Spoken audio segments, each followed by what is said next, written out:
Hi, and welcome back to AmyJoy.co. We are now on Dream Series 2, Part 3. And today we're talking about every day. So Part 1 was Dare, Part 2 was Reality, and Part 3 is Every Day. What does every day mean to you?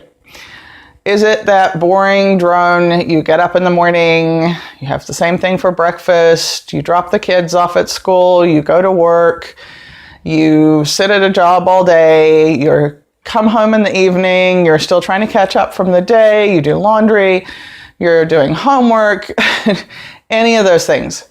Every day for many of us can mean a very boring, for lack of another word, existence. Or every day is simply one day after another of your life. Now, if you don't have one day after another of your life, you're not living anymore, in which case you're dead and not watching this video. So this is irrelevant. For the rest of us, every day is something that we get a chance to choose how we're going to live.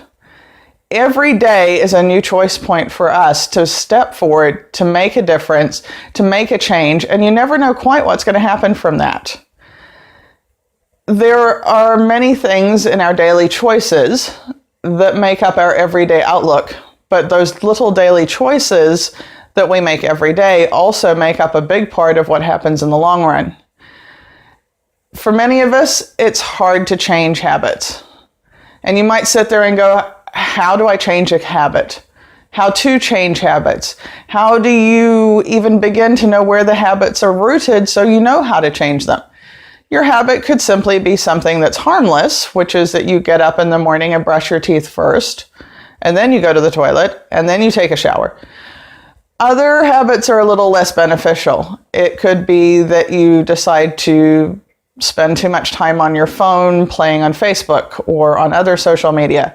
It could be that you come home in the evening and you're so exhausted that you drink an entire bottle of anything and sit and watch TV all evening. It could be those bad habits that are much worse than that. And we all know what they are. There's no reason to have to list them all. But you either have habits in your life that are helping you or habits that are hurting you. Where are your habits lying? And we all have both. Every now and then it's worth sitting back and just taking a look and going, what habits do I have that I could actually let go and I would actually be better in my life because of it? What habits do I have in my life that are hurting the people around me?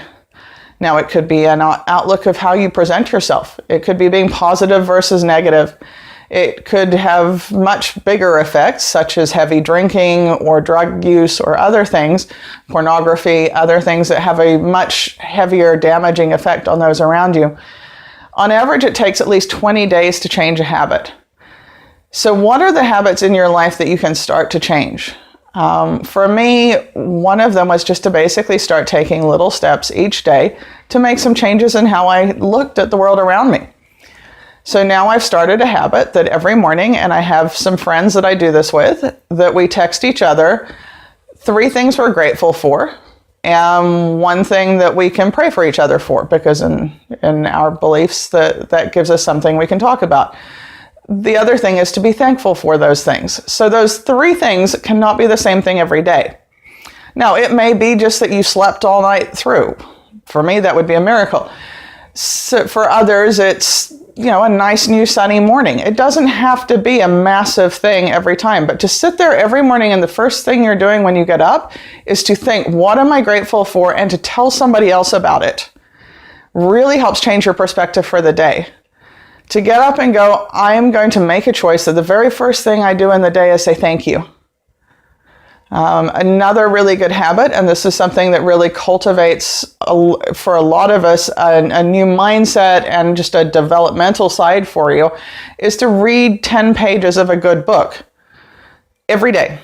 Now, it can be something that makes you encouraged. It can be a biography about somebody. It can be your Bible. It can be the Quran. It can be whatever it is that you choose to read that makes you grow. There are plenty of books out there that don't make you grow. And while you can read those all you want for fun, they're not going to help you any more than watching TV. However, there are also millions of books out there, whether online, at your library, anywhere around you, your Kindle, anything else, that you can get that will help you learn and grow from them. And I highly encourage people to start doing this. 10 pages does not take very long. 10 pages is maybe 10 minutes, 20 if you read a bit slower, but that's enough just to start taking your mind out of your normal world and looking at something else that will help you grow. The other thing for small changes is to take time out for yourself. Now, if you're in the middle of your crazy day and things are going stressful, sometimes it's going out and just taking 10 deep breaths in through your nose, hold, and then out through your mouth. And nobody will think you're super crazy doing this. You can even do it sitting at your desk, but it increases oxygen flow to your brain and it helps you just let things go.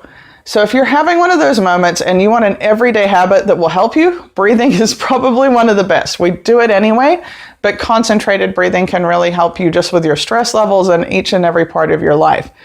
So I'm just going to wrap this up by saying that what's your everyday habits?